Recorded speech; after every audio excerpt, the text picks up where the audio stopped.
Muy bien. Vamos a analizar hoy las cartas segunda y tercera de Juan. Qué lindo. Segunda y tercera de Juan. Y después vamos a saltar a las cartas de Tito y de Filemón. Juan, vamos a ver los mensajes que nos deja Juan. Segunda y tercera de Juan para el lado de Apocalipsis. Segunda y tercera de Juan, vamos a ver qué mensajes nos deja Juan. Y después vamos vamos a ver al apóstol Juan y al apóstol Pablo. Cada una de estas interacciones que nosotros tenemos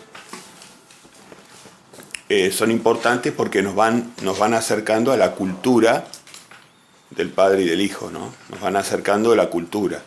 O sea, cada uno, según su singularidad, expresa el mismo mensaje de distintas maneras. Cada uno según su singularidad. Eso es lo lindo. Y nosotros también, según nuestra singularidad, lo expresamos a nuestra manera. Los hijos de Dios son irrepetibles. Así que somos todos distintos y en un mismo mensaje, una misma cultura. Y esa es la que estamos transmitiendo, esa cultura es la que estamos transmitiendo. La cultura que sacamos de Juan, de Pedro, de Jesús, de Moisés, de Abraham, de Isaías, de Jeremías. De todos ellos vamos sacando la cultura de Dios. Muy bien. Así que vamos a empezar mientras nos vamos despertando, vamos a empezar por la carta de Juan, la segunda. Y le pedimos a Lucía que por favor la lea. La lea. ¿Entero? Sí. Bueno. El anciano a la señora elegida y a sus hijos, a quienes yo amo en la verdad, y no solo yo, sino también todos los que han conocido la verdad, a causa de la verdad que permanece en nosotros y estará para siempre con nosotros. Sea con vosotros gracia, misericordia y paz, de Dios Padre y del Señor Jesucristo, Hijo del Padre, en verdad y en amor. Mucho me regocijé porque he hallado a algunos de tus hijos andando en la verdad, conforme al mandamiento que recibimos del Padre. Y ahora te ruego, Señora, no como escribiéndote un nuevo mandamiento, sino el que hemos tenido desde el principio, que nos amemos unos a otros. Y este es el amor, que andemos según sus mandamientos. Este es el mandamiento, que andéis en amor, como vosotros habéis oído desde el principio. Porque muchos engañadores han salido por el mundo, que no confiesan que Jesucristo ha venido en carne. Quien esto hace es el engañador y el anticristo. Mirad por vosotros mismos, para que no perdáis el fruto de vuestro trabajo, sino que recibáis galardón completo. Cualquiera que se extravía y no persevera en la doctrina de Cristo, no tiene a Dios. El que persevera en la doctrina de Cristo, ese sí tiene al Padre y al Hijo. Si alguno viene a vosotros y no trae esta doctrina, no lo recibáis en casa, ni le digáis bienvenido.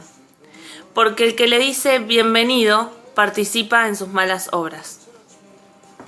Tengo muchas cosas que escribiros, pero no he querido hacerlo por medio de papel y tinta, pues espero ir a vosotros y hablar cara a cara, para que nuestro gozo sea cumplido. Los hijos de tu hermana, la elegida, te saludan. Amén. Muy bien.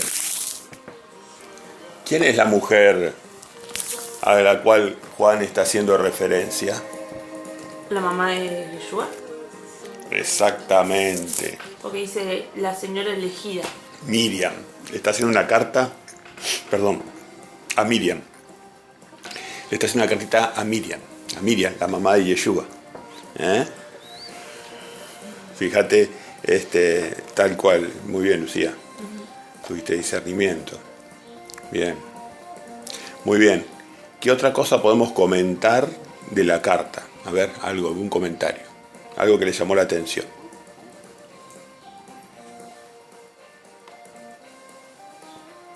¿Qué llamó la atención, Elisa? ¿Qué te llamó la atención?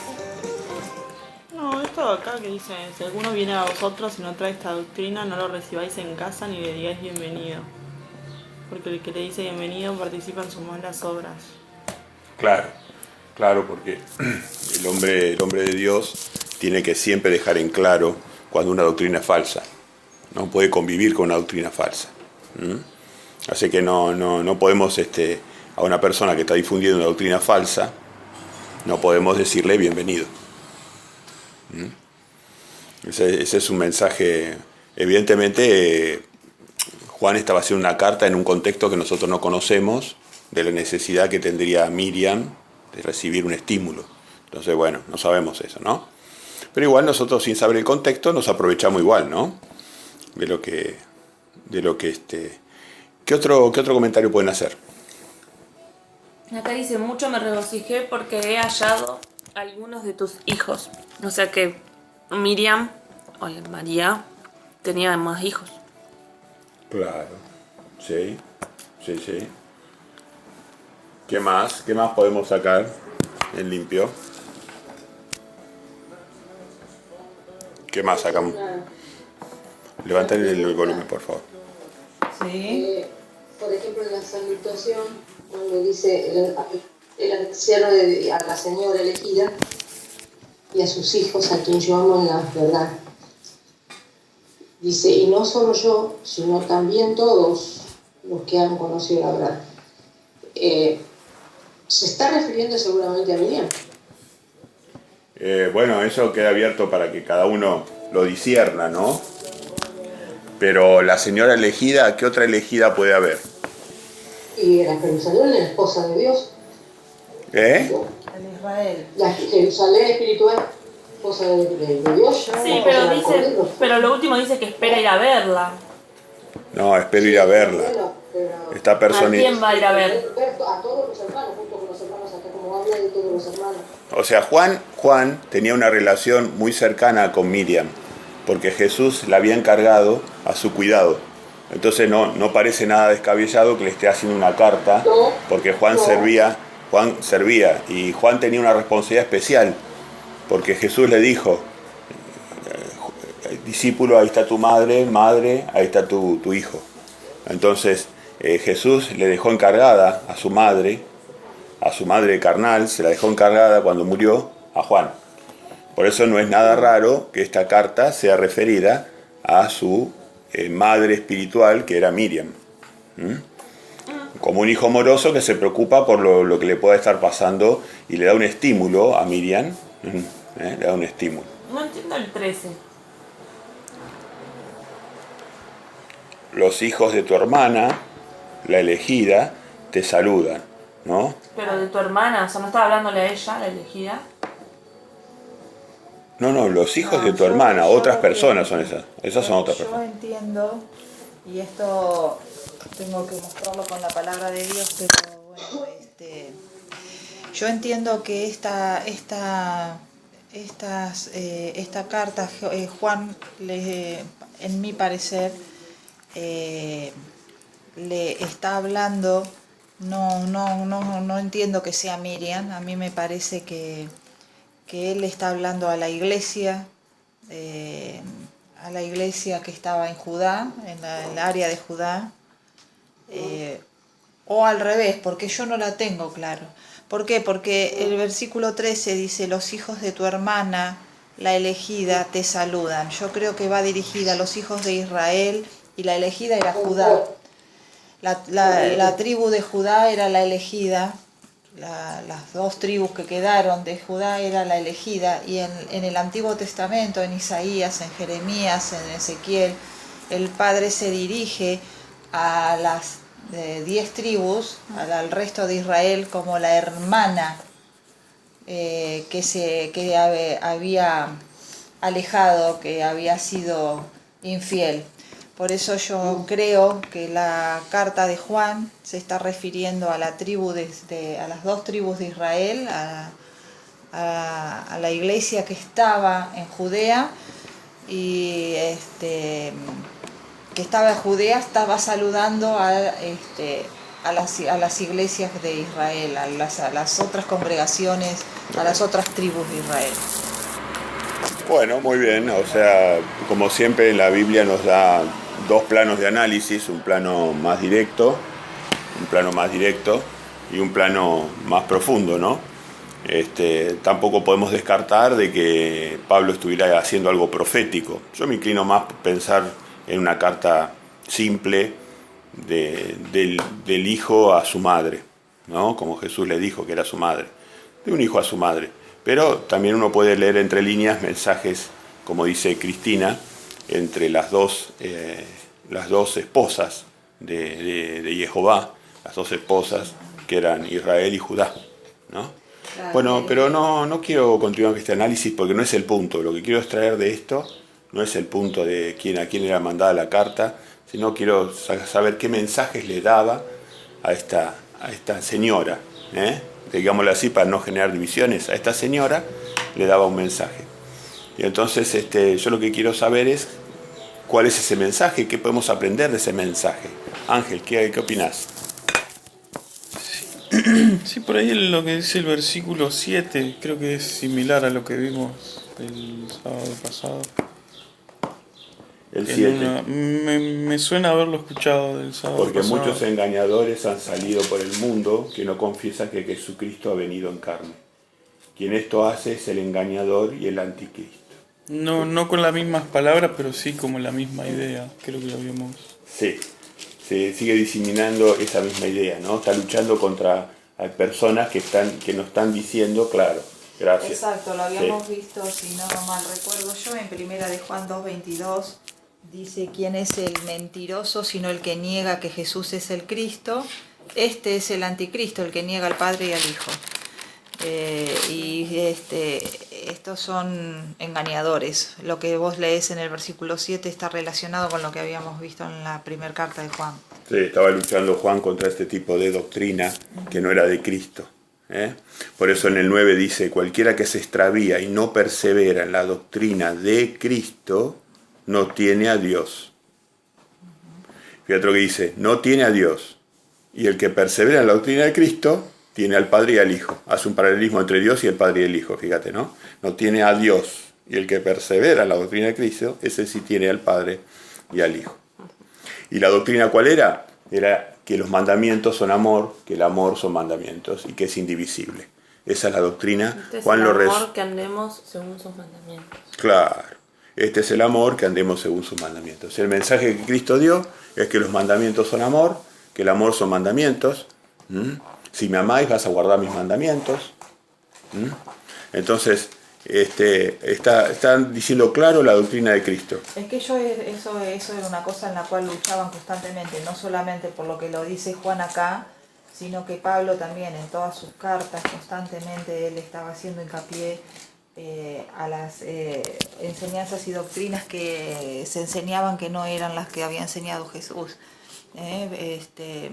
Por ejemplo, en 2 Corintios capítulo 11, si ustedes van allí, van a encontrar ahí que venían predicando a otro que no era Jesús, que tenían que ellos tener mucho cuidado porque entraban dentro de los discípulos y les enseñaban otras cosas y algunos los toleraban, decía Pablo. Entonces se tenían que cuidar de todos ellos, eran falsos apóstoles, decía Pablo. Entonces cuando uno conoce correctamente lo que Jesús enseñaba, cuando uno lee los evangelios y lo que Jesús enseñaba, era más difícil que a vos te pudieran engañar. Entonces eso es lo que se llama la atención. Bueno, entonces resumiendo, acá vemos Juan que hace estímulo sobre 2 puntos a esta señora elegida, y entonces le hace estímulo sobre que los mandamientos son amor, y el amor son mandamientos, o sea, le dice que sigan los mandamientos de Dios, la estimula a que siga en los mandamientos de Dios, y que no se extravíe en la doctrina de que nosotros tenemos un Padre y un Hijo que fue revelado, y el Hijo nos reveló al Padre. O sea que Dios fue revelado a través de su Hijo. Así que bueno, y dice enfáticamente, si alguno no trae esta doctrina, la de que el amor son los mandamientos son el amor, y que existe un Hijo y su Padre, si alguno no trae esa doctrina, no le des bienvenida, no lo recibas. No lo recibe hasta que se arrepienta. O sea, el mensaje que le vas a dar no es de bienvenido, es de arrepentimiento. Justamente él era un apóstol, era un sarmiento, una guía que Dios dio para el mundo. Entonces su mensaje no es bienvenido, es arrepentite, volvé a Dios, aceptá a Cristo, aceptá que los mandamientos son amor, que no hay otra forma de amor que no sea a través de los mandamientos. No, y esto también te muestra de que Dios no le agrada en absoluto que se enseñen cosas que son distorsionadas y son mentiras, obviamente. Por eso dice acá, no lo recibáis ni le digáis bienvenido, porque si no sos partícipe de esas obras. Es como que nosotros estamos aceptando que las falsedades que dicen o enseñan son ciertas. Claro, exactamente. Por eso dice eso, ¿no? Claro, eso es. Fíjate también en contra de la Trinidad, en el versículo 3, dice, sea con vosotros la gracia, misericordia y paz de Dios Padre y del Señor Jesucristo, Hijo del Padre. Ahí establece bien dos seres definidos en verdad y en amor. Dos seres bien definidos, Juan lo deja bien en claro, y Juan fue el mismo que escribió, que dijo, en el principio el verbo era, y el verbo estaba con Dios, y el verbo era un Dios. Es el mismo apóstol que dijo eso, pero acá lo define bien claramente para los que usaron ese texto para decir, inventar una Trinidad. Acá dice claramente de Dios el Padre y del Señor Jesucristo, Hijo del Padre en verdad y en amor.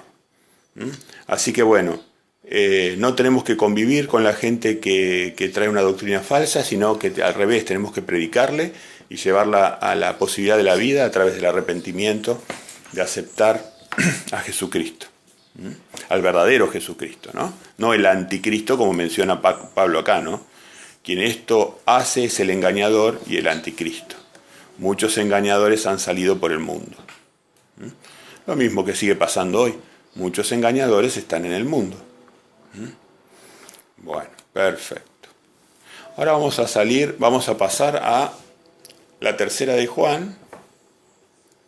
Le pedimos a Cristina que la lea despacito.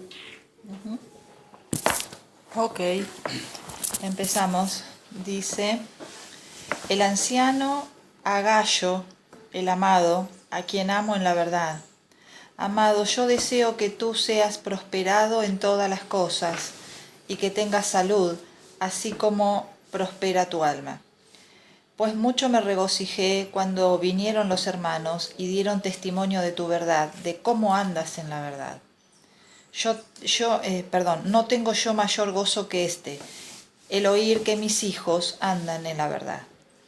Amado, fielmente te conduces cuando prestas algún servicio a los hermanos, especialmente a los desconocidos, los cuales han dado ante la iglesia testimonio de tu amor, y harás bien en encaminarlos como es digno de su servicio a Dios para que continúen su viaje.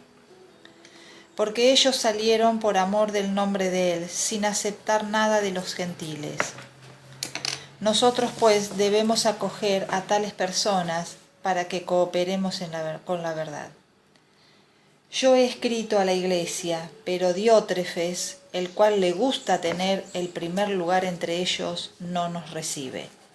Por esta causa, si yo fuere, recordaré las obras que hace parloteando con palabras malignas contra nosotros, y no contento con estas cosas, no recibe a los hermanos, y a los que quieren recibirlos se los prohíbe, y los expulsa de la iglesia.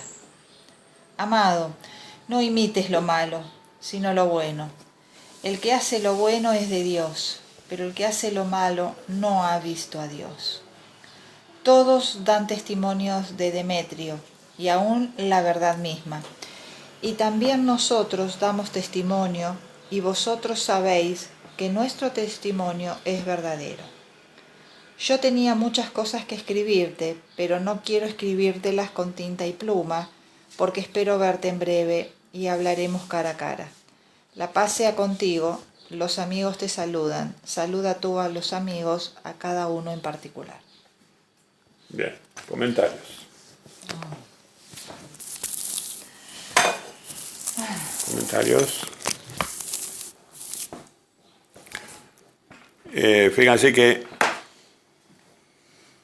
dice acá una cosa muy importante, versículo 2, amado, yo deseo que tú seas prosperado en todas las cosas, le dice Juan, y que tengas salud, así como prospera tu alma. Relaciona la prosperidad del alma,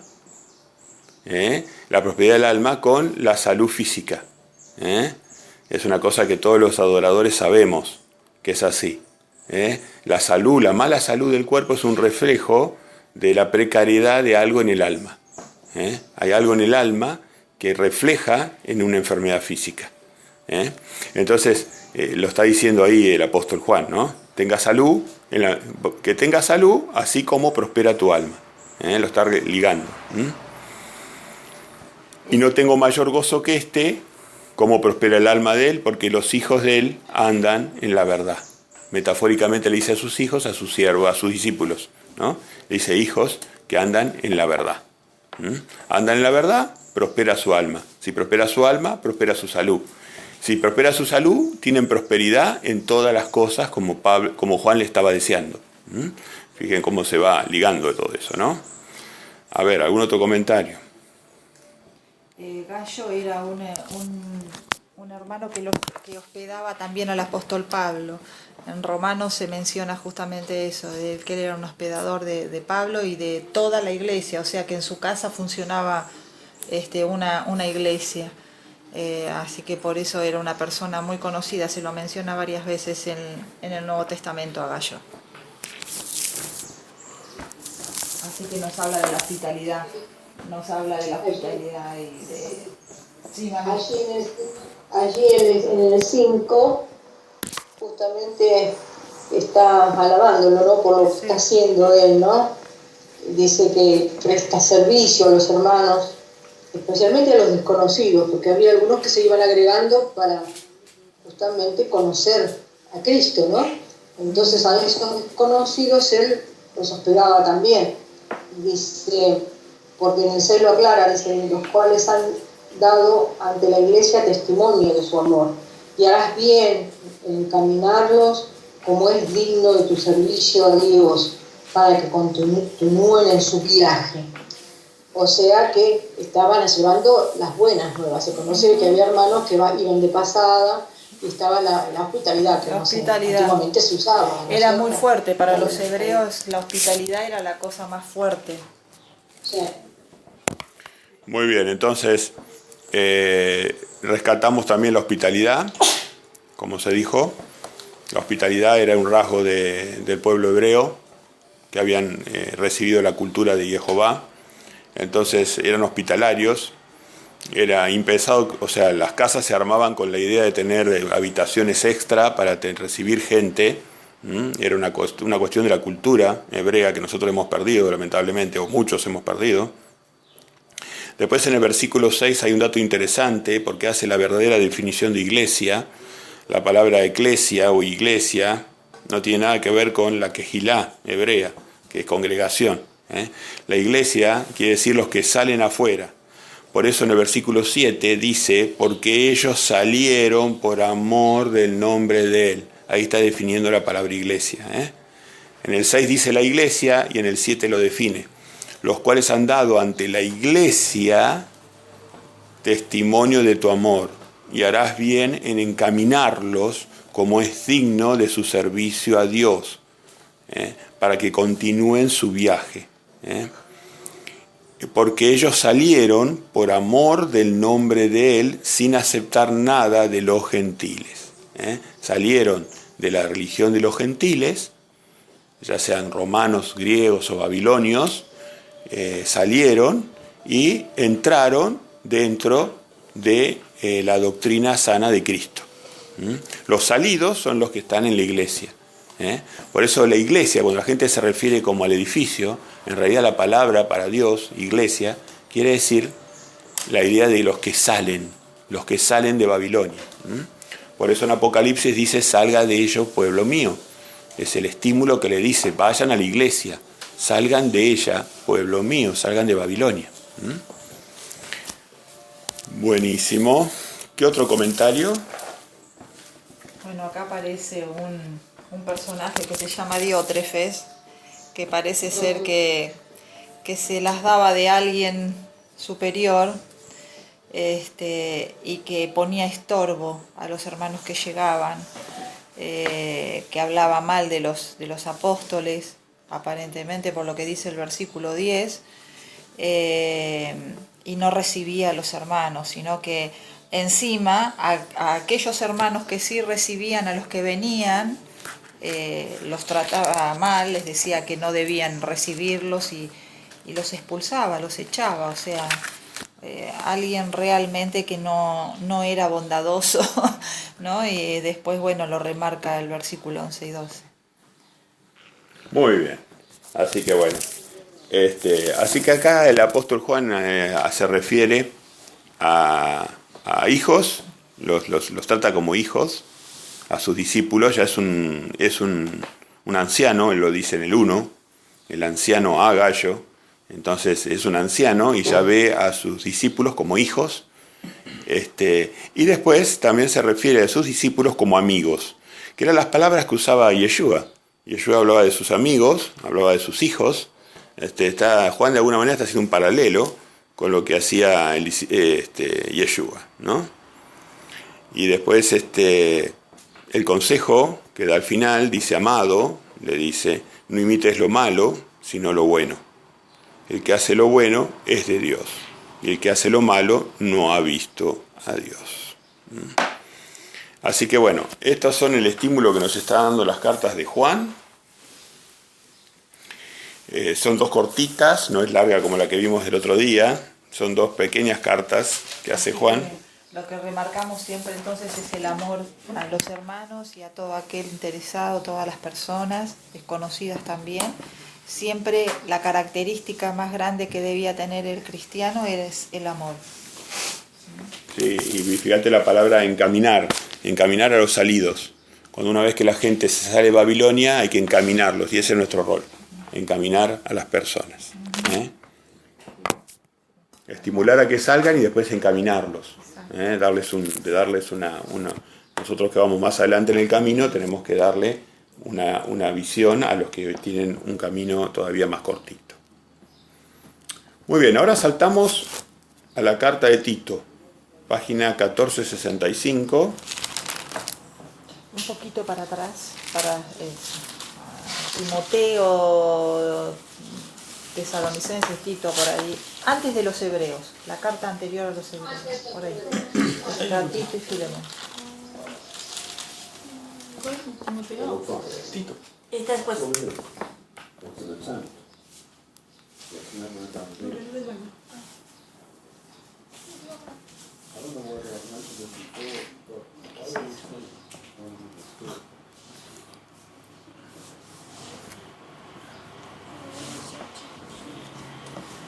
Bueno, ¿me encontraban carta de Tito?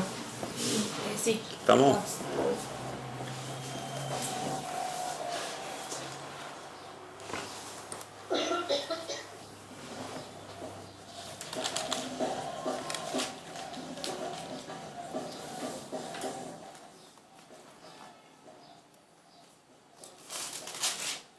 Muy bien.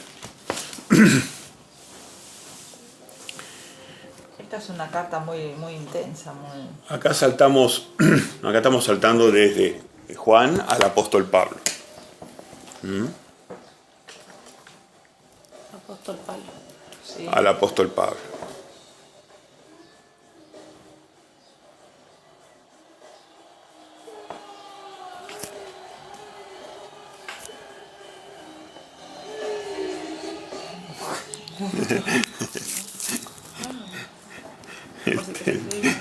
Bueno, vamos a leer entonces requisito de ancianos y obispos. Primero quiero aclarar que ancianos eran los que lideraban las congregaciones y obispos eran los superintendentes, eran los obispos en griego. La palabra obispo en griego viene de superintendencia. Eran los que recorrían las congregaciones estandarizando las doctrinas, por si alguna congregación se desviaba, ¿no? Entonces había ancianos y había obispos. Los obispos eran más viajeros, Entonces iban formando un mismo criterio en todas las congregaciones.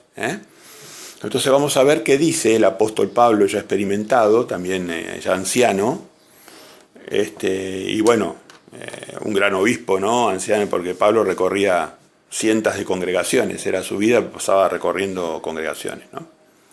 Así que vamos a leer, vamos a pedir a Elisa que lea desde el versículo 5 al versículo 16.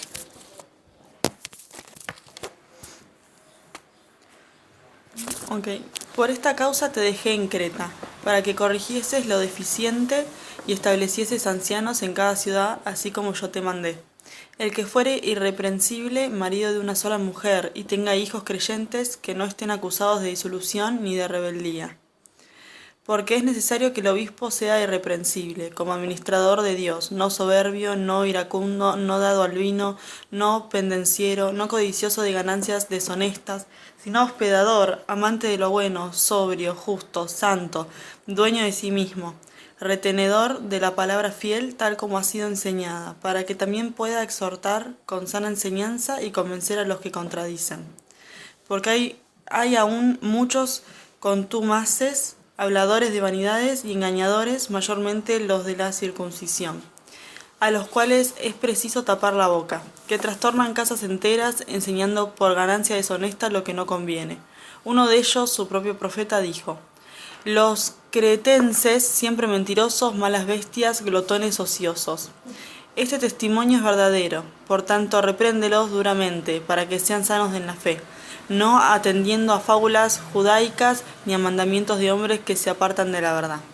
Todas las cosas son puras para los puros, mas para los corrompidos e incrédulos nada les es puro, pues hasta su mente y su conciencia están corrompidas. Profesan conocer a Dios, pero con los hechos lo niegan, siendo abominables y rebeldes, reprobados en cuanto a toda buena obra. Muy bien.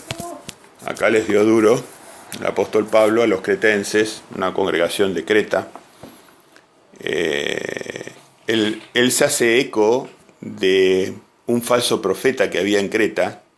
Es un hombre histórico este. Yo ahora no me acuerdo su nombre, pero es un nombre, tiene un nombre y apellido, el falso profeta este. Y su propio falso profeta decía de ellos mismos, de los cretenses, que los cretenses eran mentirosos, malas bestias, glotones y ociosos. Y Pablo dice, tengo que decir que es verdad. Dice, los tengo que reprender, porque son mentirosos, son como bestias, o sea, lo que es un animal, instintivos, digamos, son instintivos, glotones y ociosos, glotones ociosos. Entonces, era una cultura que había en esa zona de Creta, ¿no? Y entonces, Pablo, y en ese contexto, vemos que había algunos que enseñaban la verdad de Cristo por plata, porque dice, enseñan por ganancia deshonesta, lo que no conviene, ¿no? Y también estaban prendiendo las fábulas judaicas, ¿no? Porque los judíos tenían sus fábulas, que eran todos esos cuentos tremendos que estaban ahí en el Talmud, que el Talmud todavía no estaba escrito, todavía Geliel no lo había escrito, pero era el Talmud oral. Ellos tenían el Talmud oral, que lo transmitían de rabino en rabino. Entonces esas eran las fábulas que contaban, unas historias muy, muy alejadas de Dios, como que, bueno, no voy a contar las fábulas ahora, pero había unas fábulas espeluznantes, y se ve que con eso gastaban el tiempo esta congregación. Enseñando, los pastores, no sé cómo decirlo, los líderes, enseñaban por ganancia, o sea que sacaban ganancia de sus siervos, y por otra parte estaba lleno de fábulas judaicas, que nosotros conocemos bien que son las fábulas judaicas, ¿no? Que son atrapantes porque son como unas historias de novelas, así que profesan conocer a Dios, dice Pablo, pero los hechos lo niegan. Ahí está. Profesan, esta congregación profesa conocer a Dios, pero los hechos lo niegan y llegan a la categoría de los abominables, que es la que define Apocalipsis, ¿no? La categoría de los abominables, rebeldes, reprobados en cuanto a toda buena obra. ¿Qué otro comentario se quiere hacer? Bueno, destaca también las buenas características que tiene que tener un cristiano, independientemente de que sea un obispo, un anciano, habla de las cualidades que son realmente agradables ante Dios, ¿no? Una persona que sea hospedador, dice, dueño de sí mismo, sobrio, justo, no iracundo, no soberbio. Y cuando habla de los contumaces, es una palabra que, que viene del latín, contumax, que significa rebelde, porfiado, tenaz. Aun cuando se le advierte de lo que es correcto, sigue con su propio parecer, con su propio pensamiento. Dice, no, pero yo no sigo con lo mismo, te lo están diciendo, te lo están mostrando, dice, no. Eso es un contumaz en cuanto a ir por el camino del error. Entonces, bueno, hace justamente Tito aquí, hace aclaración de las cualidades que deberían tener aquellas personas que están ayudando a otros, y por supuesto tienen que tener la palabra de Dios bien afilada para poder exhortar y enseñar. Gracias. Gracias. ¿Algún comentario, Glenda?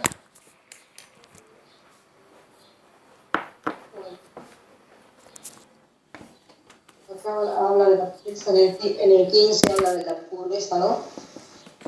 Dice que las cosas son puras, ¿no? Para todos los puros, pero para los corrompidos e incrédulos nada es puro, pues hasta su mente y su conciencia están corrompidas. Acá que le está queriendo decir que están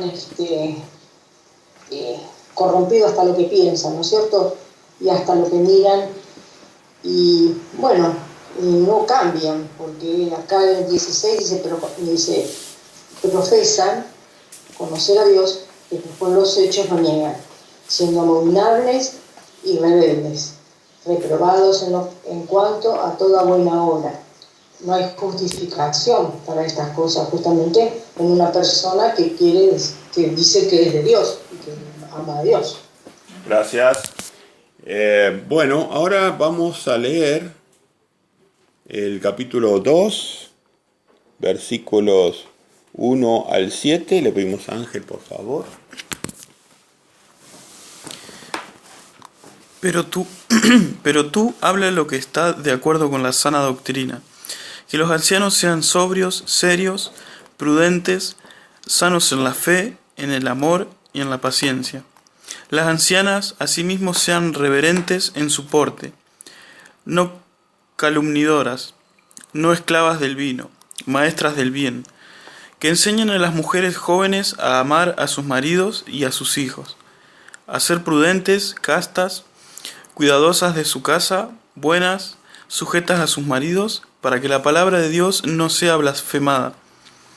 Exhorta asimismo a los jóvenes a que sean prudentes, presentándote tú en todo como ejemplo de buenas obras, en la enseñanza, mostrando integridad, seriedad. Ahí está. Gracias. Ahí está. Bien, entonces, acá de vuelta a Pablo, al igual que Juan, hace un toque en la sana doctrina, ¿no? Le dice a Tito, lo estimula a Tito, un siervo de Dios, no sabemos si como anciano o como obispo, pero un siervo. Entonces, Tito, dice Tito, verdadero hijo en la común fe, dice, gracia, misericordia y paz de Dios Padre y del Señor Jesucristo, nuestro Salvador. Entonces, este Tito, que era un siervo de Dios, le estimula a Pablo que persevere en la sana doctrina. Y que los ancianos, evidentemente, si le dice eso, es como que fuera un superintendente Tito, ¿no? Porque dice que los ancianos sean sobrios, serios, prudentes, sanos, sobrios. La palabra sobrio en la Biblia quiere decir que es una persona que no está borracha, pero en un sentido, había un sentido espiritual y un sentido físico, ¿no? Podía haber gente que no bebiera, pero aún estar borracha, borracha del vino de Babilonia. Entonces, sobrios es una palabra que es importante para nosotros, prudentes, las vírgenes eran prudentes. Entonces la prudencia tiene una connotación también muy importante para un hombre espiritual. Lo estudiamos cuando estudiamos la enseñanza de las vírgenes. Sanos en la fe, en el amor y en la paciencia. La paciencia de los santos. La paciencia de los santos, eso es otra linda enseñanza. Esa que es la paciencia de los santos, ¿no? El aguante en la persecución, ¿no? Las ancianas que sean reverentes, o sea, que destaque la humildad en ellas, que no se dediquen a la calumnia. El chusmerío es algo que muchas veces en los pueblos se da a nivel de las ancianas, no calumniadoras, no esclavas del vino, y maestras del bien. O sea, las está llamando a que se hagan maestras. Esto es importante el dato, las está llamando a que se hagan maestras. Maestras, las ancianas, maestras del bien. Que enseñen a las mujeres jóvenes a amar a sus maridos y a sus hijos. Es muy importante que las mujeres experimentadas guíen a la congregación, o sea, que traten con otras mujeres, porque para el hombre se le hace más difícil tratar con otra mujer.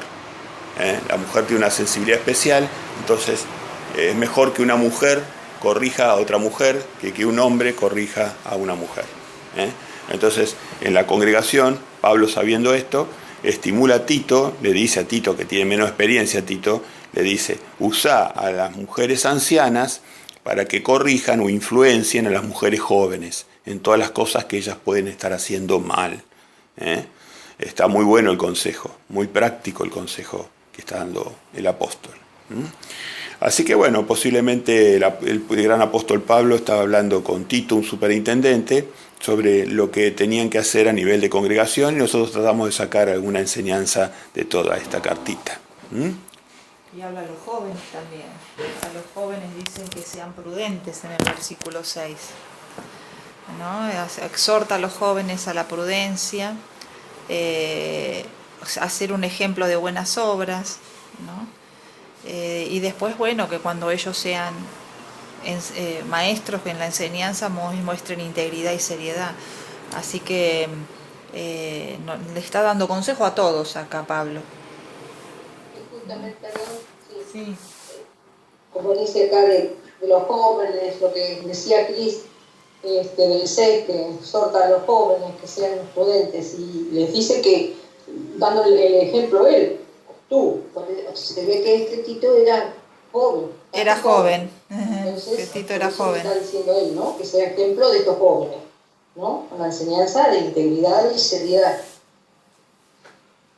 Muy bien, y después la doctrina que menciona Pablo se hace evidente en el 11 y en el 12. En el 2, 11 y 12, voy a leer 2, 11, 12, 13 y 14, voy a leer 15 también.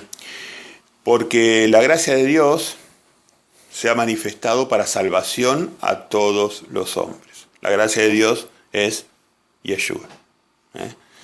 La gracia de Dios se ha manifestado para salvación a todos los hombres, enseñándonos ¿qué nos enseñó Yeshua? Que renunciemos a la impiedad y a los deseos mundanos. Renunciando a la impiedad y los deseos mundanos. Que vivamos en este siglo o en esta era sobria, 3 palabras, justa y piadosamente. Sobria, sobriamente, justamente y piadosamente. Sobrios, que no estemos borrachos, no andemos en pavadas, no andemos en pavadas, en cosas superficiales.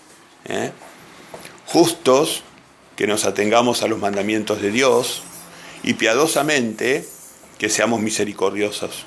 O sea, tres puntos de la doctrina, importantísimo.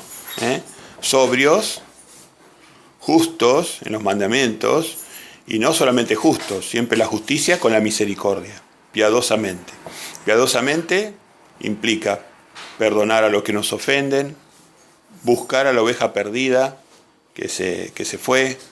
Todo eso implica la piedad o la misericordia, ¿no? Ayudar al prójimo. Claro, sí. Por supuesto, ¿no? Así que, y el 13 dice, mientras hacemos eso, andamos sobriamente, justamente y piadosamente, aguardando la esperanza bienaventurada y la manifestación gloriosa de nuestro gran Dios y Salvador Jesucristo. O sea, ¿qué estamos esperando todos desde que se fue Yeshua? La segunda advenimiento de Yeshua. Esperando la manifestación gloriosa de nuestro gran Dios y Salvador Jesucristo. Ven, acá ya menciona a Jesucristo como Dios. No como el Dios absoluto, pero sí como con su característica de Dios. Notan eso en el versículo. En el versículo 13. Sí, la manifestación gloriosa de nuestro gran Dios y Salvador Jesucristo. Ahí se refiere a una sola persona. A diferencia del capítulo, en el versículo 1:1, que dice, Pablo, siervo de Dios y apóstol de Jesucristo. Ahí hace una diferencia entre el Dios absoluto, el Padre Todopoderoso, y el Hijo. En cambio acá, al Hijo lo refiere como Dios, el gran Dios. Yo quería comentar que cuando Pablo habla de la sana doctrina, también habla de quiénes son los que se oponen a ella. No lo dice acá, pero en primera carta de Timoteo, capítulo 1, si quieren lo podemos buscar porque está antes. Si damos vuelta a la página para hacia adelante, está la segunda carta de Timoteo, la primera carta de Timoteo, capítulo 1, versículo 8 al 10, podemos ver eso, está realmente interesante. Primera carta de Timoteo, capítulo 1, verso 8 al 10.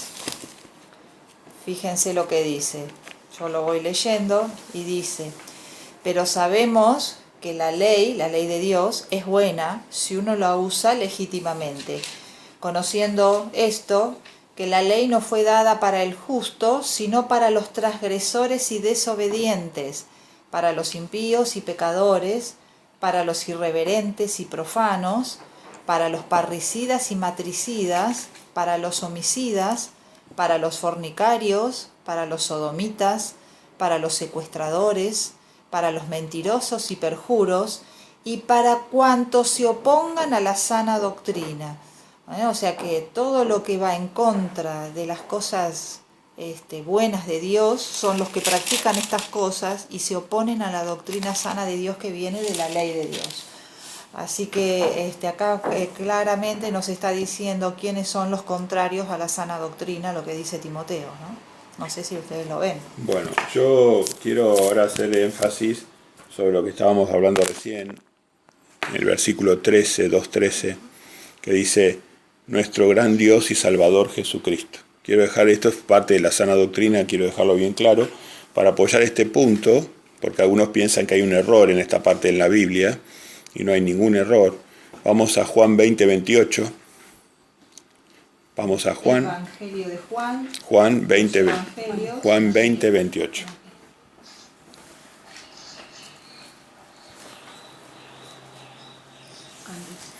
Porque van a ver que algunas Biblias que están adulteradas en este versículo 2:13 han cambiado esa expresión. ¿Qué cosa, perdón? ¿Qué es lo que vos querés ver? Juan 20:28. Juan 20:28. Remarca el punto 13. El 13, el 2:13. Dice, aguardando la esperanza bienaventurada y la manifestación gloriosa de nuestro gran Dios y Salvador Jesucristo. Ahí está hablando de Jesucristo como un Salvador y Dios. Le da el carácter de Dios.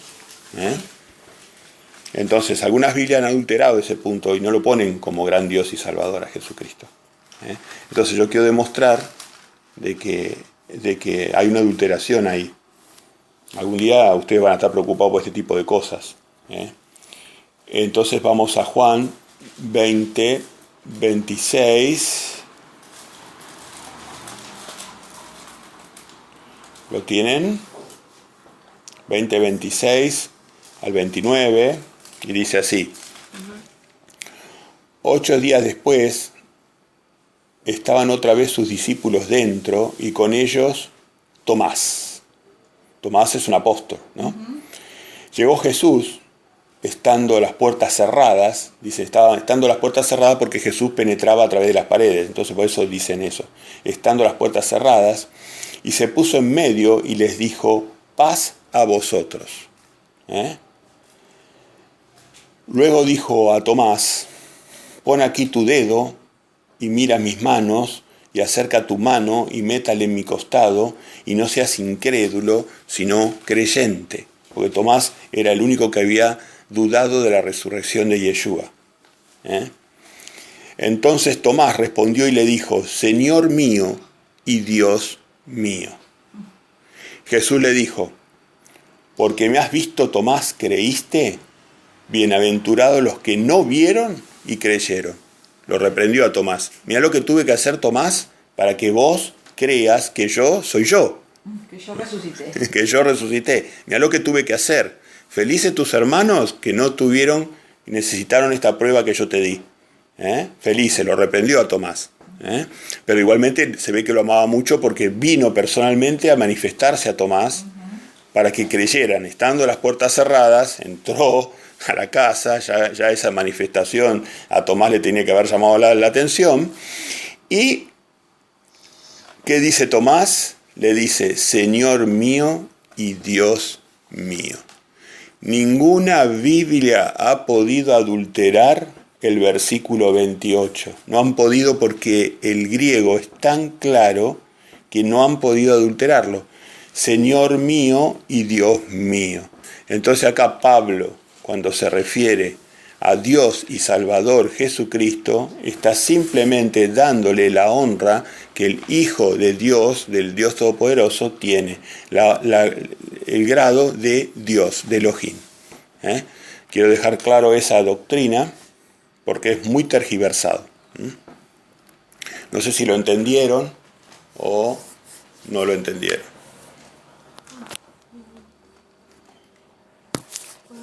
¿Lo entendió Glenda? Sí.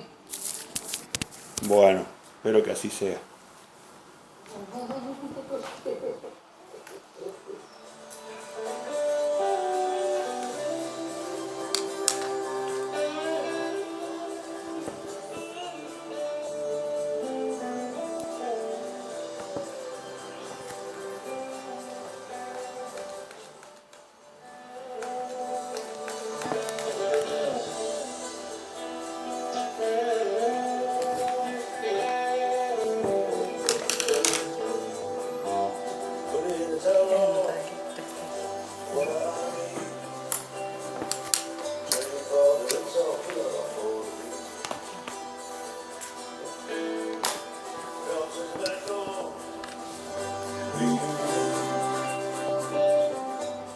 Bueno, seguimos.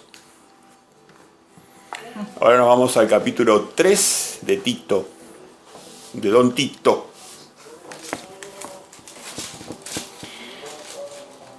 Recuérdales que se sujeten a los gobernantes y autoridades, que obedezcan, que estén dispuestos a toda buena obra. Esto es parte de la sana doctrina. O sea, el hombre de Dios no se rebela contra las autoridades. Es muy importante esto, Hay que dejarlo bien en claro. Esto es parte de... Ahora, obviamente que Satanás ha usado todo para confundir, ¿no? ¿Cuáles son la excepción a la regla? No, ¿cuál es el límite, no la excepción? El límite, porque son muchas excepciones a la regla. ¿Cuál es el límite a la regla? Obviamente que nosotros adoramos a Dios y obedecemos a Dios más que a los hombres, como decían los apóstoles. Esa es una frase acuñada de los apóstoles. Nosotros debemos obedecer a Dios más bien que a los hombres. Cuando la ley del hombre entra en coalición con la ley de Dios, nosotros seguimos a la ley de Dios. Pero en tanto la ley del hombre no colisiona con la ley de Dios, nosotros obedecemos al hombre. Para eso, esa es la voluntad de Dios, que nosotros estemos sujetos a las autoridades. Por eso nosotros los cristianos somos los primeros que pagamos impuestos. Somos los que somos honestos al pagar los impuestos. Y muchas veces somos los únicos que no le robamos al gobierno con nuestros impuestos. Ese es un ejemplo. Ahora, si el gobierno nos pide ir a matar a nuestro prójimo, nosotros ahí lo que tenemos que hacer valer es la ley de Dios. cuando entra en coalición la ley de Dios con la ley del hombre, pero Cristo no es una justificación para entrar en rebeldía con los gobiernos. Todo por el contrario, la doctrina de Cristo exige que nosotros estemos sometidos a las cuestiones prácticas, de las decisiones políticas y prácticas de gobierno. Nosotros tenemos que acatarlas y apoyarlas, hasta que la decisión vaya en contra de la voluntad de Dios. Ahí taxativamente nosotros somos valientes y firmes y dejamos nuestra posición claramente establecida. ¿Se entiende esto? Bueno, este es el punto equilibrado. Recuérdales que se sujeten a los gobernantes y autoridades, que no usen a Cristo como una excusa. Recuérdales que se sujeten a los gobernantes y autoridades, que obedezcan, que estén dispuestos a toda buena obra. Que los obedezcan en las buenas obras. Muy bien, este punto quería... En el 3.4 vuelve a hacer mención de Jesús como Dios, dice, se manifestó la bondad de Dios nuestro Salvador. En el 5 dice, nos salvó no por obras de justicia que nosotros hubiéramos hecho, sino por su misericordia, por el lavamiento de la regeneración y por la renovación del Espíritu Santo. Fíjense que bien sintetizado acá está la gracia de Dios. No se puede llegar por obras de justicia a la salvación. No se puede llevar por obras de justicia la salvación, porque primero y todo vos tenés que arrepentirte, pero aceptando a Jesús como tu Salvador. Había personas que perseguían la teología de que uno se salvaba por obras, que no necesitaba más que eso. Pero lo que se le hacía a esas personas al no tener el Espíritu Santo era imposible cumplir las obras. Eso encontraban que era dificilísimo cumplir las obras sin la ayuda de Yeshua. Entonces esta doctrina de salvación por obras es una salvación falsa. Era una doctrina de la época de ellos. Lo más grande que tenemos que entender que la salvación viene porque cuando nos arrepentimos automáticamente nuestros pecados son perdonados. Eso es lo que te está queriendo decir, ¿no? Espero que todos entiendan eso. No necesitamos hacer ahora obras para ser perdonados, sino que la sangre de Cristo, al ejercer fe en Él, nuestros pecados son perdonados. Que de ahí en adelante, ahora sí, no debemos volver a caer en pecado. Bueno, hay múltiples religiones que han hecho énfasis, religiones falsas, que han hecho énfasis en la salvación por obras. Entonces, nosotros vamos a dar fruto de obras a través de aceptar y tener el Espíritu Santo de Jesús, que es el único que puede hacer que nosotros venzamos hacia las obras que a Dios le agradan. Así que el énfasis está puesto en recibir a Jesús, en arrepentirse. Acá dice lavamiento de regeneración, bautizarse, y la renovación en el Espíritu Santo, limpiarse, santificarse para que el Espíritu Santo more en uno. Y ahí las obras de justicia van a ser evidentes a todos los hombres. No vamos hacia las obras, sino las obras son fruto del Espíritu Santo en nosotros. Esa es la doctrina verdadera, que Satanás siempre trata de alterarla. Hay religiones, no voy a poner nombres a las religiones para no ser tan negativo, pero cada uno que se dé cuenta, hay religiones que ponen énfasis en las obras. Y a veces las obras son ridículas que le fijan a la gente. Hay obras que las pobres personas están atadas a unas obras que tienen que hacer, que son increíblemente ridículas en el contexto de la Biblia, pero ellos las han estipulado como obras de salvación. Entonces la persona se salva por obras, ¿no? Se salva por obras, tiene que hacer obras, y esa no es la obra, es un fruto del Espíritu, es un fruto de tener a Jesús, es distinto. Nosotros nos salvamos por Jesús y damos frutos que son obras. Las obras, por eso después en el versículo 2 y 3, Pablo dice que a nadie difamen, que no sean pendencieros, sino amables, mostrando toda mansedumbre para con todos los hombres, porque nosotros también éramos, en otro tiempo, insensatos, rebeldes, extraviados, esclavos de concupiscencia, o sea, de maldad, y de deleites diversos, viviendo en malicia y envidia, aborrecibles y aborreciéndonos unos a otros. Eso es lo que ellos eran. Y de momento en que ellos se arrepintieron y fueron perdonados por la sangre de Jesús, ahora ya no debían volver a esas cosas. Muy bien. Fíjate, el versículo 8 dice, los que creen en Dios, en la parte B, dice, los que creen en Dios procuren ocuparse en buenas obras. Ahí está dando el sentido, ¿no? Nosotros, los que creemos en Dios, vamos a orientarnos hacia las buenas obras. Y Dios va a hacer que nosotros podamos llegar a cabo esas buenas obras. Creer está primero, creer en Dios, y había definido que Dios, en este caso es Salvador Jesucristo, es la presencia de Dios en nosotros. Entonces, creer en Jesucristo es el primer paso de salvación. La salvación viene por creer en Jesucristo. Y no por obras, no por ponerse a hacer obras, sino creer en Dios y después van a venir las obras. Esta es la doctrina sana, ¿no? Recalco esto porque parece simple, pero se ha desvirtuado a muchas personas a través de no entender este punto. Se mezclan mal las cartas, se las ponen en un orden que no son debidos y tenemos la apostasía a consecuencia. Y el versículo 10 dice, ¿lo lees, Elisa, el 10? 3:10, ¿no? 3:10. Al hombre que cause divisiones después de una y otra amonestación, deséchalo, sabiendo que él tal se ha pervertido y peca y está condenado por su propio juicio. Muy bien. Pablo de nuevo, al igual que hacía Juan, arremete con las personas que causan divisiones con respecto a la sana doctrina.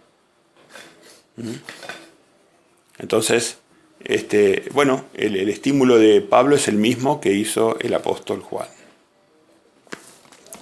En el 3:14 vuelve sobre lo mismo, y aprendan también los nuestros a ocuparse en buenas obras para los casos de necesidad, para que no sean sin fruto. Acá está diciendo lo que decimos, las obras son fruto, son fruto, no es savia, es fruto. Entonces, las obras no son raíz, no es savia, no es hoja, es fruto del árbol. Las obras son un resultante del espíritu de Yeshua en nosotros, de la savia, ¿no? De las raíces de Israel.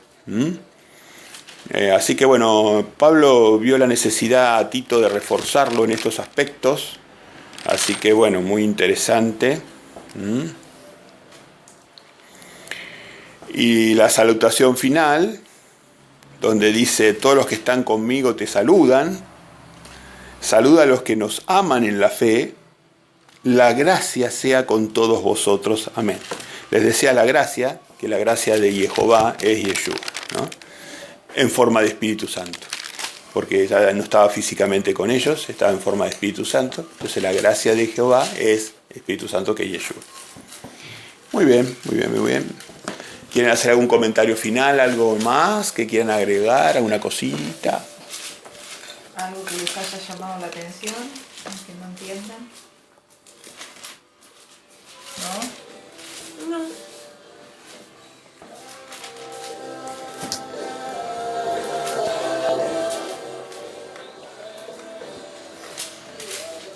Sí. A ver. En el 5, Sí. en el versículo 3:5, Sí. allí dice que nos salvó no por obras de justicia, ¿no es cierto? Lo que estábamos hablando. Sí. Que nosotros hubiéramos hecho, sino por su misericordia, ¿no? O sea que por el lavamiento de la regeneración, o sea que ese lavamiento los regeneró a ellos, porque ellos antes estaban más en la carne, ¿no es cierto? Exacto. Y termina diciendo, y por la renovación del Espíritu Santo. O sea, ellos ya habían perdido también el Espíritu Santo. En el Espíritu Santo, dice. En el Espíritu. Claro.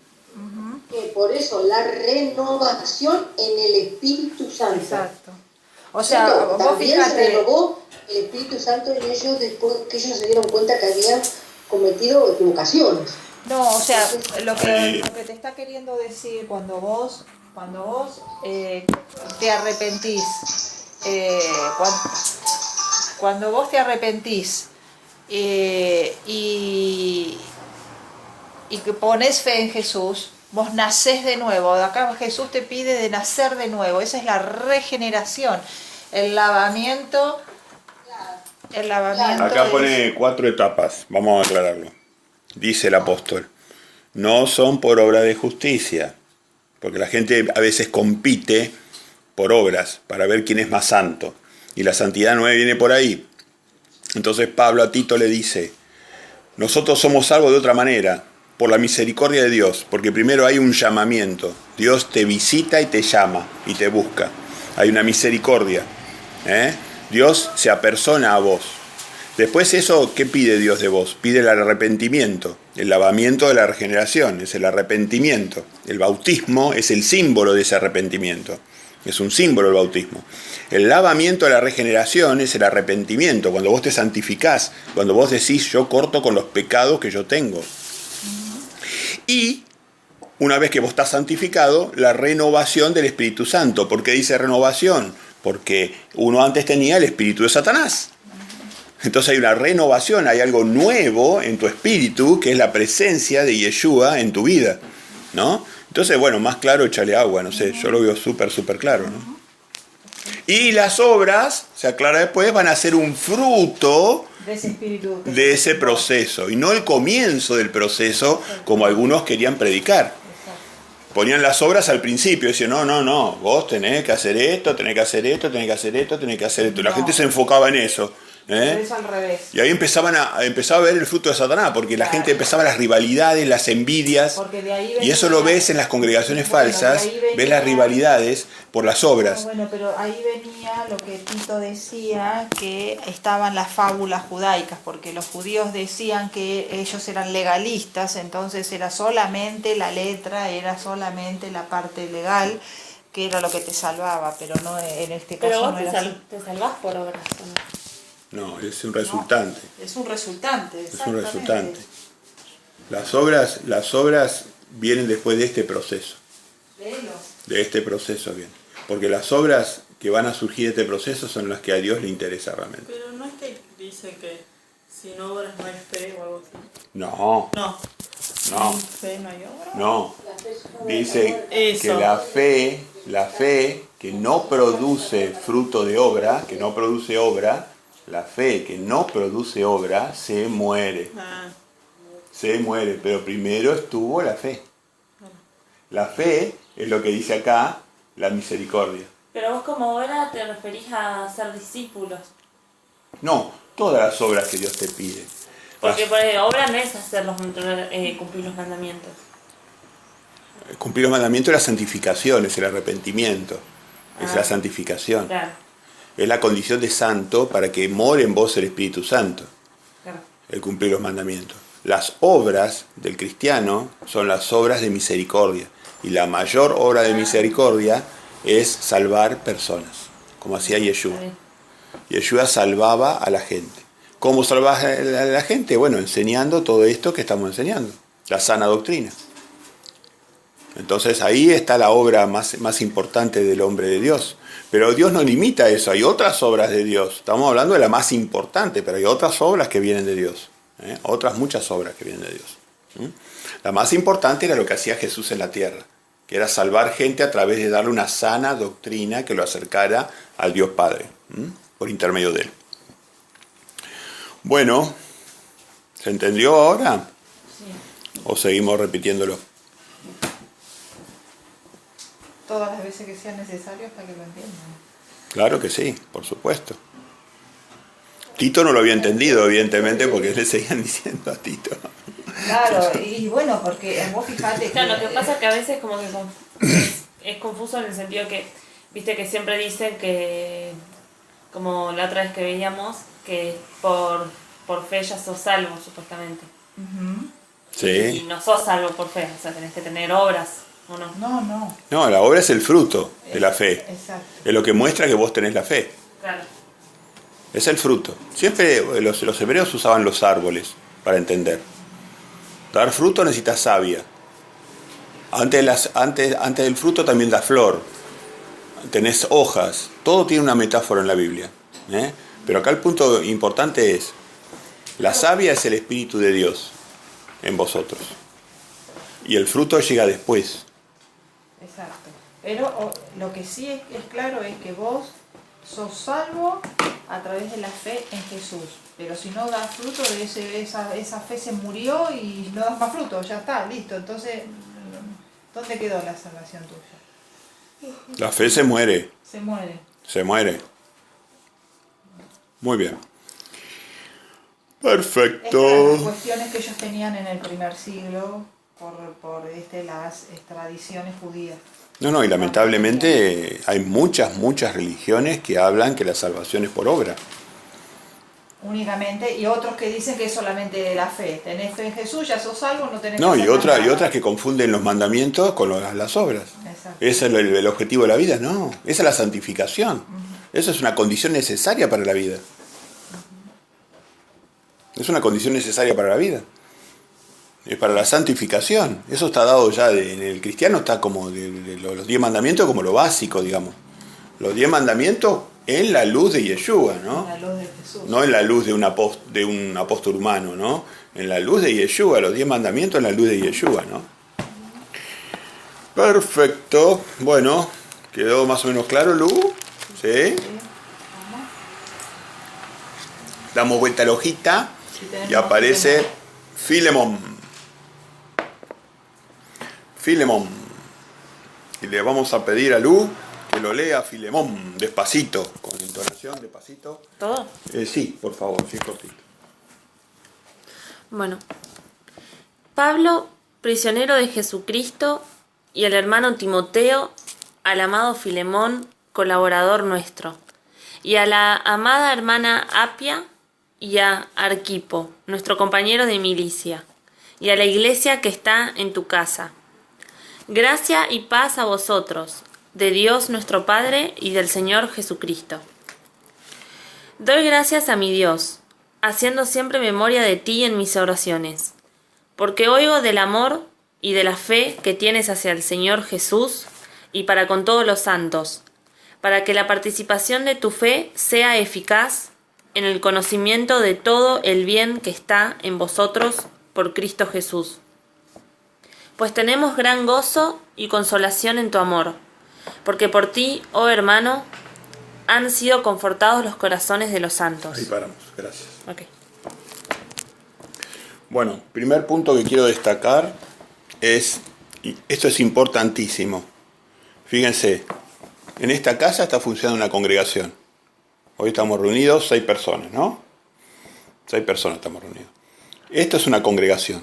Acá Pablo le está escribiendo a la congregación que operaba en la casa de una hermana, Apia. Apia. Entonces, este era el verdadero espíritu de las congregaciones en la época de los apóstoles y de Yeshua. Operaban en las casas. Hay muchos textos que dan pie para este tema. Es más, podemos ver alguno de ellos.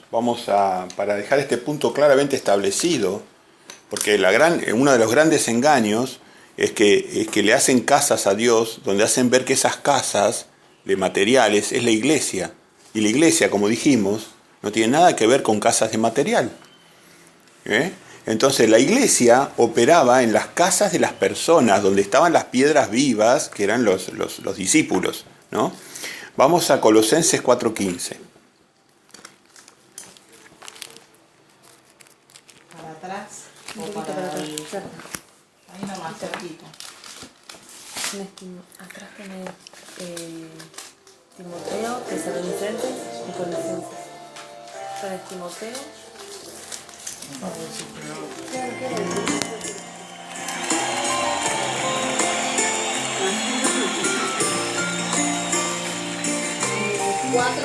We come up on different streets, both were streets of shame, both dirty, yeah, both mean.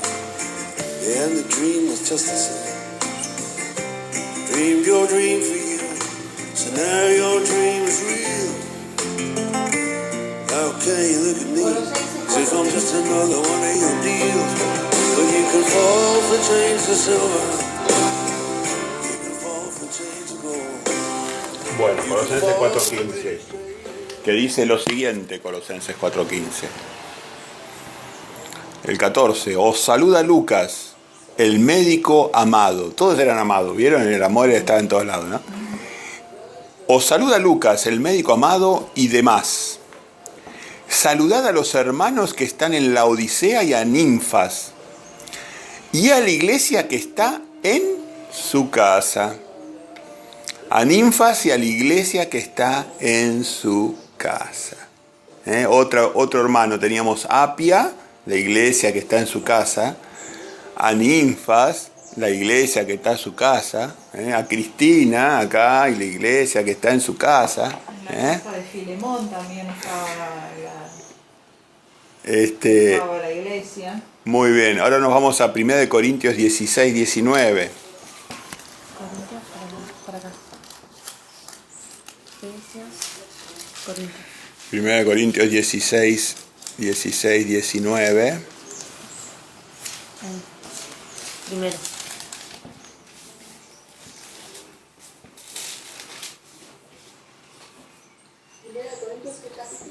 16-19. 1 Corintios 16-19, que dice también, para no dejar ninguna duda, la iglesia de Asia os saluda en Asia, Aquila y Priscila, con la iglesia que está en su casa. Os saluda mucho en el Señor. Aquila y Priscila tenían una iglesia operando en su casa. Las casas eran la iglesia, porque las piedras vivas eran las personas, los siervos que estaban adentro de esa iglesia. No eran templos. Hechos, creo que era Hechos 17. Acá. Hechos 18:2 dice acá. No, Hechos 17. Hechos 17. Hechos 17. Hechos 17, 20, ponele 24, ¿verdad? Sí. El Dios que hizo el mundo y todas las cosas que en él hay, siendo Señor del cielo y de la tierra, no habita en templos hechos por manos humanas. O sea, fíjense qué revelación impresionante. No habita, o sea, y la gente se esmera en hacer templos hechos por manos humanas para que Dios no habite en ellos. O sea, es terrible la realidad del cristianismo, ¿no? El cristianismo se esmeran en hacer unos templos bárbaros para que Dios justamente no habite. Habitaban en las casas, Bueno, hay más ejemplos de estos, pero bueno, ya con esto creo que el punto está súper establecido. El espíritu de la congregación, de los discípulos de Yeshua, era en las casas, porque como decía el apóstol Pedro, ustedes son piedras vivas que llevan el mensaje del Evangelio, que llevan la vida. Ese es el fruto verdadero del hombre de Dios. Es la obra verdadera, el fruto verdadero. La iglesia de piedras vivas. Satanás quiso iglesias de piedras muertas, donde Dios no mora, donde moran los hombres y lamentablemente los llevan a los hombres a la confusión. Muy bien, entonces, vamos a seguir leyendo ahora, Lucía. Sí. Seguimos leyendo a partir del 8 hasta el final. Filemón, versículo 8. Bien. Por lo cual, aunque tengo mucha libertad en Cristo para mandarte lo que conviene, más bien te ruego por amor, siendo como soy, Pablo ya anciano, y ahora, además, prisionero de Jesucristo, te ruego por mi hijo Onésimo, a quien engendré en mis prisiones, el cual en otro tiempo te fue inútil, pero ahora a ti y a mí nos es útil, el cual vuelvo a enviarte, tú, pues, recíbele como a mí mismo. Yo quisiera retenerle conmigo, para que en lugar tuyo me sirviese en mis prisiones por el Evangelio. Pero nada quise hacer sin tu consentimiento, para que tu favor no fuese como de necesidad, sino voluntario. Porque quizá para esto se apartó de ti por algún tiempo, para que le recibieses para siempre, no ya como esclavo, sino como más que esclavo, como hermano amado, mayormente para mí, pero cuanto más para ti, tanto en la carne como en el Señor. Así que, si me tienes por compañero, recíbele como a mí mismo, y si en algo te dañó o te debe, ponlo a mi cuenta. Yo, Pablo, lo escribo de mi mano, yo lo pagaré, por no decirte que aún tú mismo te me debes también. Sí, hermano, tenga yo algún provecho de ti en el Señor. Conforta mi corazón en el Señor.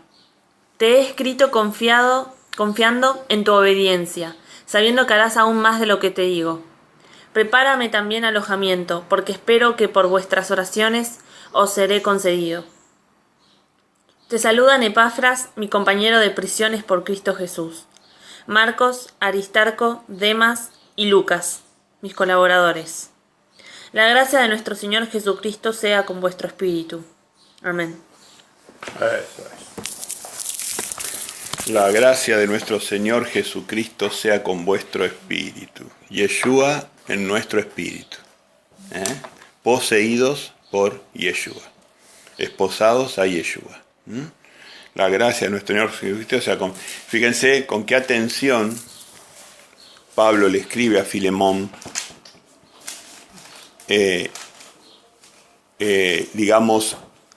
promoviendo es la palabra, promoviendo a Onésimo. Onésimo, un nuevo líder de los nazarenos. Onésimo, un nuevo líder de los nazarenos. Pablo se toma un esmero muy importante en que Filemón lo acepte como lo que iba a ser Onésimo, un líder de los nazarenos, ¿no? Por lo que nos está diciendo Pablo, Onésimo había sido un esclavo. En aquella época los esclavos existían, en realidad como en calidad de siervos, alguien que hacía labores o trabajos para un amo.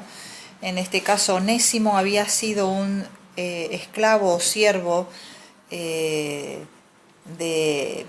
Filemón, y le estaba pidiendo que por favor, obviamente había habido algún conflicto entre ellos por el cual Onésimo se fue, y ahora que Pablo lo encaminó, le pide que lo reciba nuevamente, y que ya no lo reciba como solamente sino como un esclavo, sino como un hermano en Cristo, porque Onésimo ahora había sido convertido y estaba junto con Pablo en prisión. Pablo estaba preso junto con otros, se ve aquí que estaba preso, y entonces le estaba pidiendo que en el amor en Cristo lo recibiera nuevamente e hiciera mucho más de lo que podía llegar a hacer y que sabía que lo iba a hacer. Bueno, muy bien. Y ahora, por último, nos vamos a la carta de Judas. Antes de la carta que está antes de Apocalipsis. Antes de Apocalipsis. Recordemos que ya lo vimos, esto lo estudiamos. Judas es hermano de Jesucristo, hermano carnal de Jesucristo, y hermano espiritual también, ¿no? Porque después resultó ser un siervo de Jesucristo, ¿no? Al principio a Jesucristo le costaba que su propia familia lo aceptara, que su propio pueblo donde él vivía lo aceptara. Nadie es profeta en su propia tierra. Nadie es profeta en su propia tierra, porque la gente cuando lo veía a él decía, pero si este es el hijo del carpintero, decía, ¿qué se viene a hacer el rey de Israel? El ungido, si este es el hijo del carpintero. Decían los incrédulos, ¿viste? No sabían que tenían a Dios ahí con ellos y tenían a Dios con ellos y no sabían, bueno, así son las cosas, ¿no? Los misterios de Jesús, ¿no? Ellos andaba Dios entre ellos y decían que era el hijo del carpintero.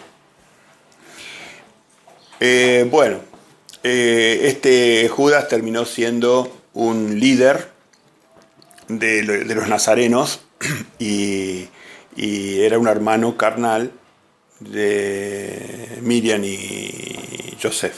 Hijo de Miriam. Hijo de Miriam y Joseph. En Mateo 13:55 dice, hablando de Jesús, ¿no es este el hijo del carpintero? no se llama su madre María y sus hermanos Jacobo, José, Simón y Judas. Acá está Judas. Claro, ahí está Judas. Acá está Judas. Perfecto. ¿Cómo era el coso? ¿Mateo qué? 13:55. Mateo 13:55. Ahí vemos que María te había tenido más hijos, ¿no? Contrario a lo que siempre se dijo. Mateo 13:55. Sí, yo también lo vi. Igual lo voy a marcar. Mateo 13:55. Perfecto. Bueno, ya sabemos quién es Judas. Vamos, si bien ya lo hemos analizado, lo vamos a repasar hoy porque lo veo bien en el contexto de estas pequeñas cartas. Y Judas empieza haciendo referencia a que algunos hombres, en el versículo 4, no tiene capítulos, un solo capítulo, en el versículo 4 dice, porque algunos hombres han entrado encubiertamente lo que desde antes habían sido destinados para esta condenación. Hombres impíos que convierten en libertinaje la gracia de nuestro Dios. Y niegan a Dios, el único soberano, y a nuestro Señor Jesucristo. Mas quiero recordaos, ya que una vez los habéis sabido, que el Señor, habiendo salvado al pueblo, sacándolo de Egipto, después destruyó a los que no creyeron. Acá nos revela que el Señor, porque Él usa el modelo Dios el único soberano y a nuestro Señor Jesucristo, y en el modelo de Dios único soberano, que ese es el Todopoderoso, el Shaddai, ¿no?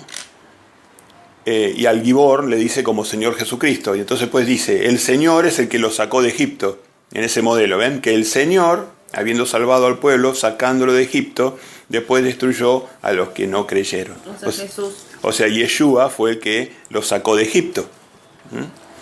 Entonces, ahí ya revela una cosa muy importante Judas, ¿no? Para el que lo quiera leer.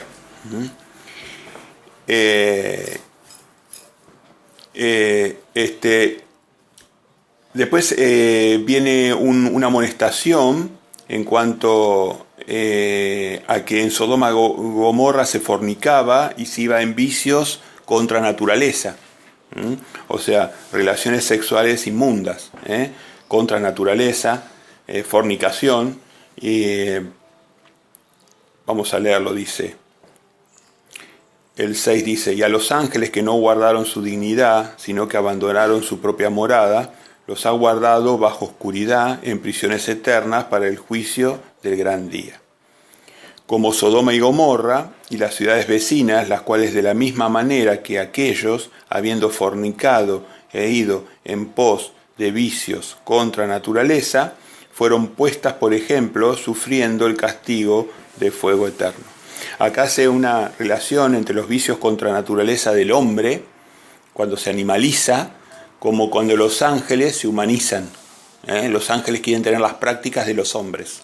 Entonces hace un paralelo, porque los ángeles también desearon tener relaciones o cosas que son propias de los hombres y que no son aceptadas por Dios para los ángeles.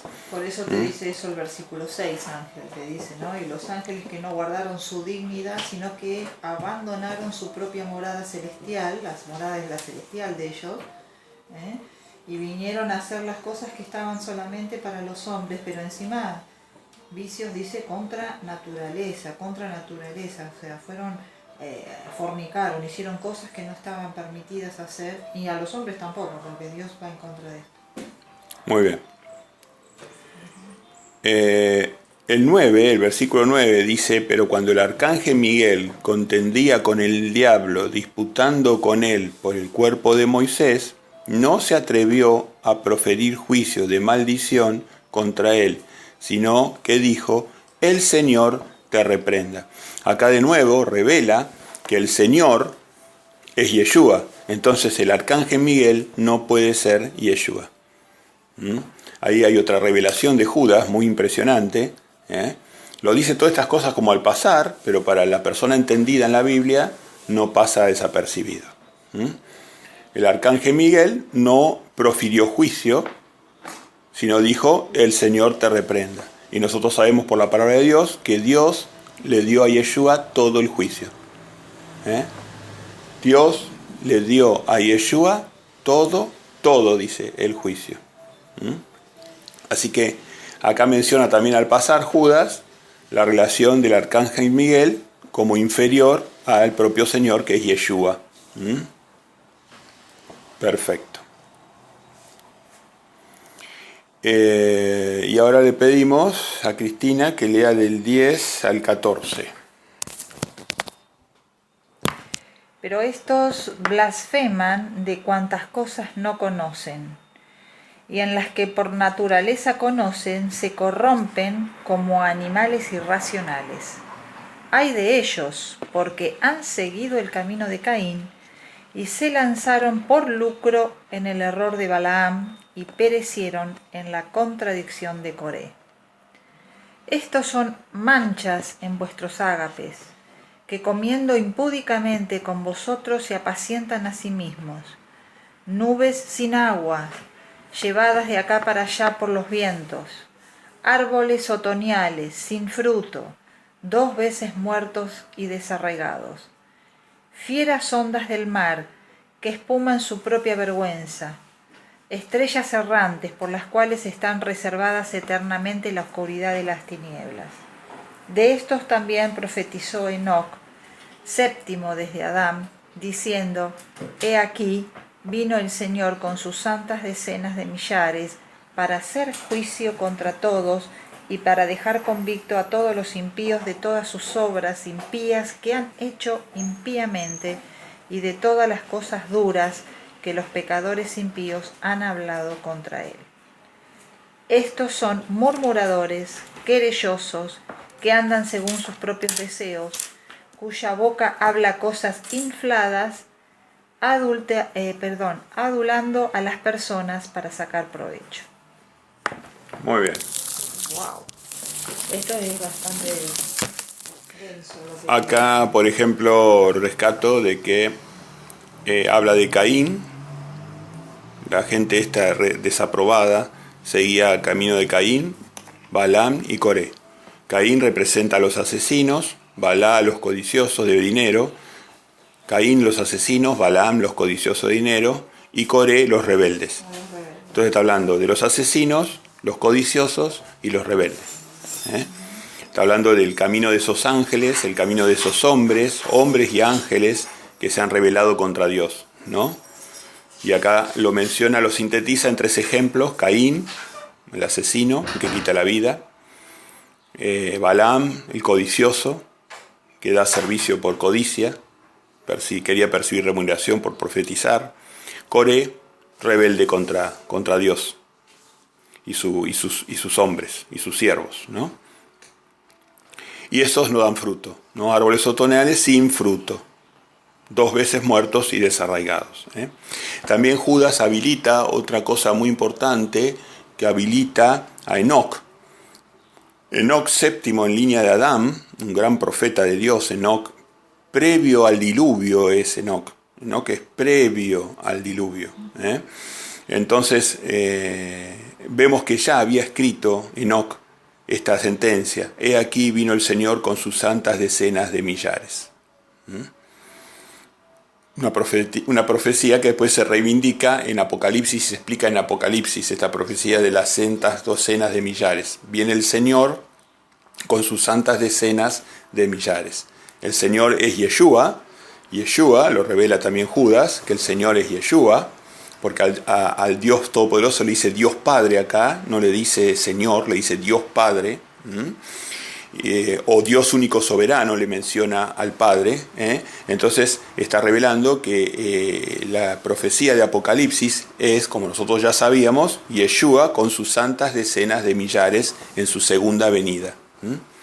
Y eso ya estaba escrito en el libro de Enoc, que era previo al diluvio. Muy bien. Después es increíble cómo utiliza metáforas, ¿no?, para de referirse a esta clase de personas, como las de Caín, de Balaam y Coré, que hablan de nubes sin aguas, árboles otoñales que son sin frutos, 2 veces muertos, ¿no? Fíjate vos la metáfora, ¿no? fieras ondas del mar, estrellas errantes. Así que todas estas cosas son las que él está metafóricamente haciendo ver que estas personas van a ser llevadas a juicio y son impíos.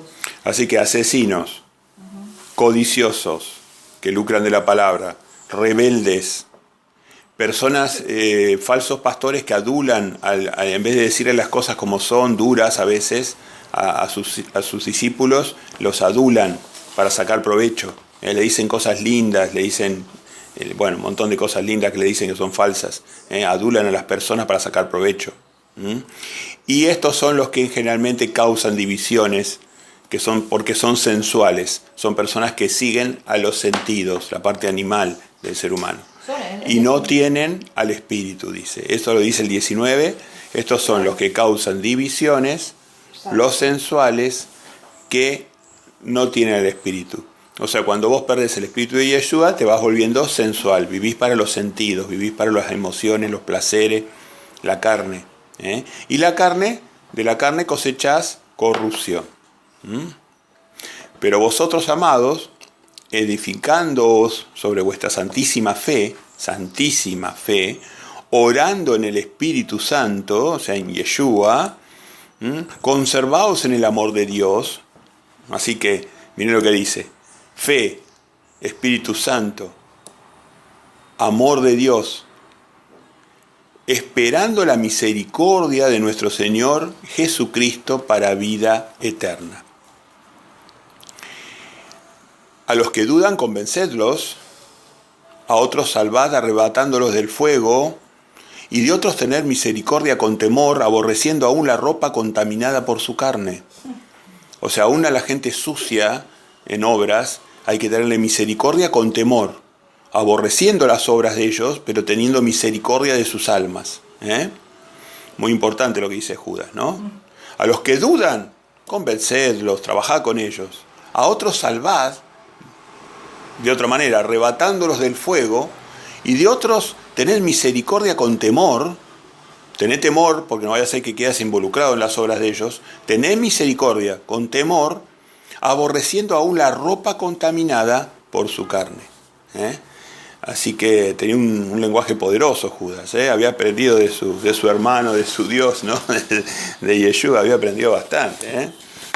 Y aquel que es poderoso para guardaros sin caída, el que es poderoso, no todopoderoso, quien se menciona Yeshua, aquel que es poderoso para guardaros sin caída y presentaos sin mancha delante de su gloria con gran alegría, al único y sabio Dios nuestro Salvador, está hablando de Jesucristo, al único y sabio Dios nuestro Salvador sea gloria y majestad, imperio y potencia, ahora y por los siglos. Amén.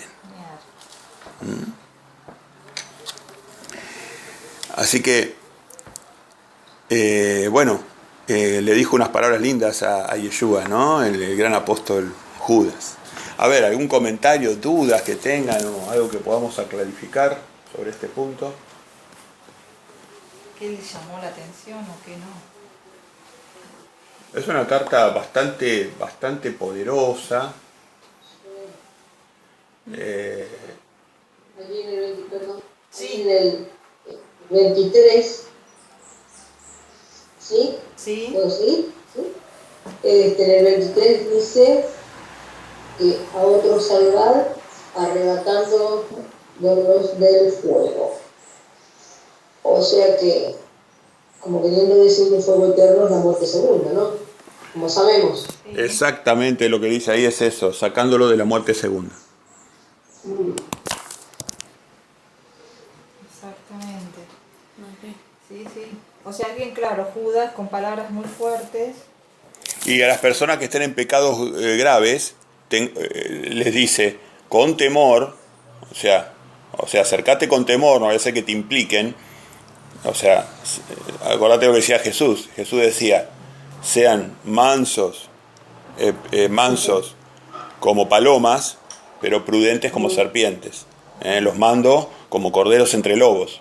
Entonces acá dice su hermano carnal, dice, tener misericordia con temor, aborreciendo aún la ropa contaminada por su carne, pero arrebatándolos del fuego. Y a los que dudan, convencelos. Así que bueno, muy lindo, ¿eh? Muy bueno. Reveló muchas cosas, revela al arcángel Miguel, revela a Enoc, el rol importante de Enoc, revela cómo los ángeles también pecaron en la etapa del libre albedrío, como hubo ángeles que también pecaron. Después Apocalipsis amplía que fue tanto como una tercera parte de los cielos los que pecaron, o sea, fue una gran cantidad de ángeles los que pecaron, que se fueron con Satanás.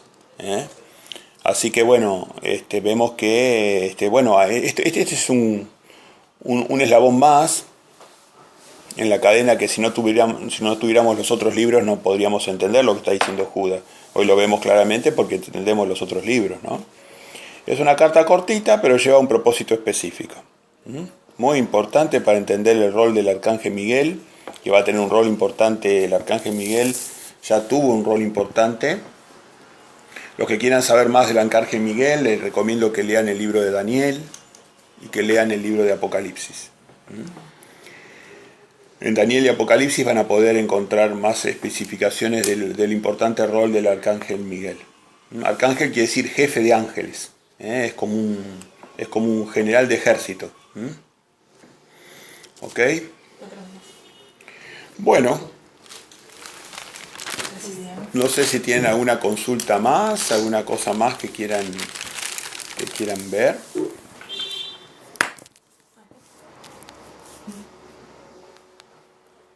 Estamos bien. Bueno, entonces vamos a dar por terminado este estudio, donde abarcamos varias cartitas cortitas, varias cartitas. Así que bueno, le vamos a pedir a Ángel que nos dirija en oración y yo voy a cerrar la oración finalmente. Adelante, Ángel. Padre nuestro que estás en el cielo, santificado sea tu nombre. Te agradezco, Padre, por este día, por este hermoso día, que estemos reunidos y podamos escuchar tu palabra. Amén. Gracias, Padre, por las hermosas palabras de Ángel. Bueno, ¿qué más decir? Está todo dicho hoy. Te alabamos, te amamos, te pedimos disculpa, Padre, en la preciosa sangre de tu Hijo, y en el nombre de ese Hijo, Yeshua, te decimos amén.